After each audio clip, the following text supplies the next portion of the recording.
John 6:42. Et dicebant nonne hic est Iesus filius Iosep, cuius nos novimus patrem et matrem? Quomodo ergo dicit hic quia de caelo descendi? And they were saying, is not this Jesus, the son of Joseph, whose father and mother we ourselves know? How, therefore, is this person saying that I came down from heaven? What we've got here are a pair of questions. So we've got to add in a couple of question marks. These are the incredulous responses from the Jews who are hearing some of Jesus's claims.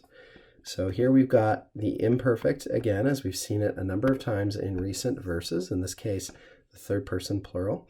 They were saying, nonne, literally, in case you miss it, non plus the enclitic ne, is it not the case?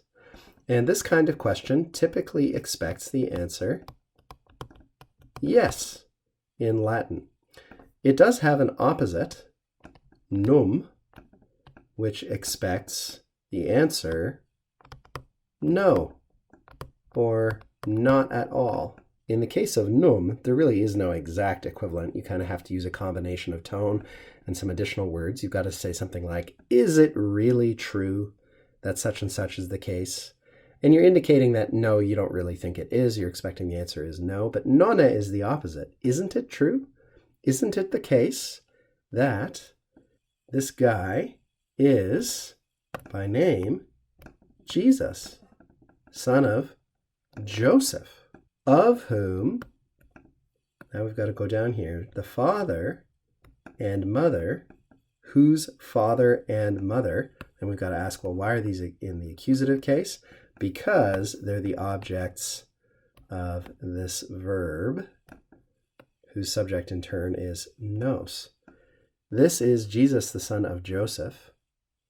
Isn't this, I should say, Jesus, the son of Joseph, whose father and mother we know. We know them. We recognize them.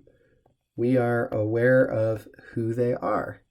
Now, this verb from nosco, you probably remember this from your initial time learning Latin.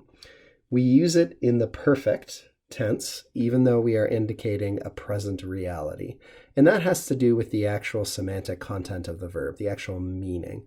We know now because we gained information earlier. So though we use the perfect tense, we would translate it in English with the present tense.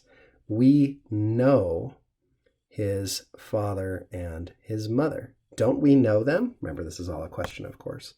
How?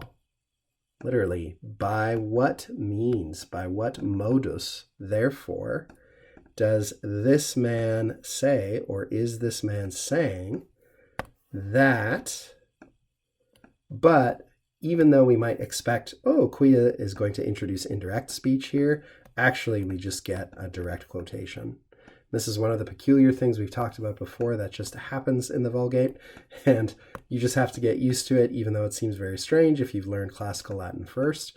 Again, quia induces you to expect indirect speech here, but that's not what you get. You get the actual direct quotation from Jesus, I came down from heaven.